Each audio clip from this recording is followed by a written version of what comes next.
हाय, आजच्या ह्या व्हिडिओमध्ये आपण कशा पद्धतीनं वेब पेजेस क्रिएट करतो हे बघणार आहोत. त्यासाठी आपल्या वर्डप्रेसच्या डॅशबोर्डला लॉग इन केल्यानंतर ना आपल्याला इथे लेफ्ट साईडला पेजेसचा ऑप्शन दिसेल. या पेजेसवरती ज्याला आपण माऊस होवर करून जातो त्याला आपल्याला 3 सब ऑप्शन्स दिसतात. एक आहे ऑल पेजेस, दुसरा आहे ॲड न्यू पेज आणि तिसरा आहे ॲड बिल्डर पेज. आता आपल्याला हे ॲड न्यू पेज हा जो ऑप्शन आहे हा कधीही सिलेक्ट करायचा नाही आहे.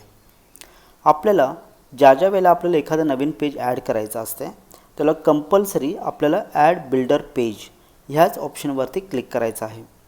त्यामुळं आता आपण ॲड बिल्डर पेज याच्यावरती आपण क्लिक करूया. ह्या पेजवरती आपण क्लिक केलो की इथं आपल्याला एक पॉपअप विंडो ओपन होईल ज्याच्यामध्ये आपल्याला काही प्री डिझाइन्ड लेआउट्स दाखवले जातील. ओके, आणि इथं सेव्हचा टॅब असेल. इथं सगळ्यात वरच्या साईडला ॲड टायटल नावाचा एक टेक्स्ट बॉक्स आहे ज्याच्यामध्ये आपण काय काम करूया की आपल्याला 3 पेजेस आपण ॲड करायचे असं आपण ॲझ्युम करूया.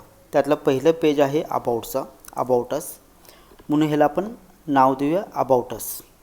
आणि हे जे काही प्री डिझाइन्ड आहे याच्यातलं एक ब्लँक पेज आपण घेऊया. म्हणजे आपण काय केलं, इथं टायटलमध्ये अबाउट अस टाकलं आणि ह्याच्यामध्ये ब्लँक चूज केलं आणि आपण ह्याला पब्लिश करू.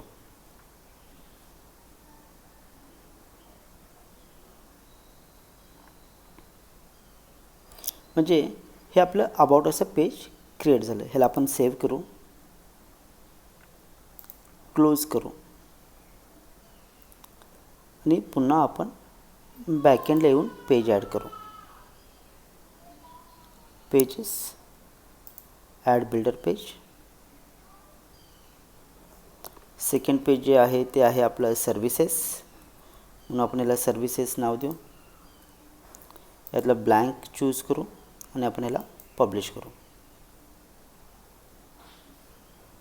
ओके, ह्यात आपलं दुसरं पेज क्रिएट झालं. ह्याला आपण सेव्ह करू. तर आपल्याला जर पेजेस जर ॲड करायचे असतील तर आपल्याला दरवेळेस बॅकएंडलाच जाऊन आपल्याला पेजेस ॲड करायला पाहिजे अशा कुठलीही पद्धतीचे गोष्ट नाही आहे. आता कन्सिडर करा मी ऑलरेडी एका ह्या वेब पेजवरती आहे आणि आपल्याला एक नवीन पेज ॲड करायचं आहे तर आपण इथून देखील ॲड करू शकतो. आपण काय करणार, न्यू पेज आणि बिल्डर पेज. ह्या पेजला नाव देऊया आपण एन्क्वायरी. इथं आपण ब्लँक पब्लिश.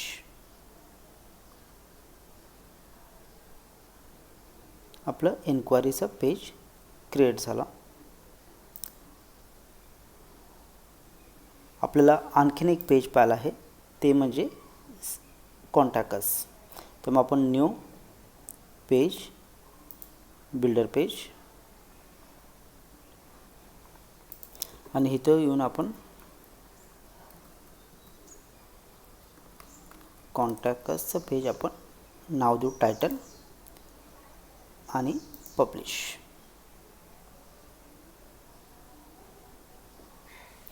प्रत्येक पेज आपलं क्रिएट झाल्यावरती आपल्याला सेव्ह करायला अजिबात विसरायचं नाही आहे, ही गोष्ट लक्षात घ्या.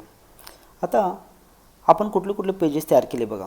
आपण एक अबाउट अस पेज तयार केलं, कॉन्टॅक्टचं पेज तयार केलं, इन्क्वायरीचं पेज तयार केलं आणि आपण सर्व्हिसेसचं पेज तयार केलं. हे जे 2 पेजेस आहेत हे मी एक्सपेरिमेंट करताना केलेले होते त्यामुळे ह्या 2 पेजेसला तुम्ही इग्नोर करू शकता. ओके, तर आता जर अबाउट असच्या पेजला जर गेलो तर ह्याच्यावरती डाटा ब्लँक आहे. कुठल्या जरी पेजला आपण गेलो तरी आपला डाटा ब्लँक आहे. ह्या ब्लँक पेजेसवरती डाटा ॲड कसा करायचा याच्यासाठी आपण एक सेपरेटली सिरीज करतो ज्याच्यामध्ये प्रत्येक गोष्ट तुम्हाला समजावून सांगितले जाईल. आत्ताच आपलं ह्या व्हिडिओचं टार्गेट हे होतं की आपल्याला वेब पेजेस कशा पद्धतीने क्रिएट करता येतात. आता फक्त रिवाईज करूया की आपल्याला वेब पेजेस 2 ठिकाणावरून आपल्याला ॲड करता येतात. पहिलं ठिकाण म्हणजे बॅकएंडला डॅशबोर्डला जाऊन पेजेस ॲड बिल्डर पेज एक तरी आपण इथून करू शकतो किंवा दुसरी पद्धत म्हणजे काय, तर आपल्या वेबसाईटला जायचं आणि वेबसाईटवरती इथं न्यूचं ऑप्शन असेल. एकतरी आपण इथून न्यू पेजवरून ॲड बिल्डर पेजवरून आपण एखादं वेब पेज ॲड करू शकतो. तर अशा पद्धतीनं आपण आपले वेबसाईट क्रिएट करू शकतो. आशा करतो की हा व्हिडिओ तुम्हाला अगदी व्यवस्थित समजलेला असेल. Thank you very much.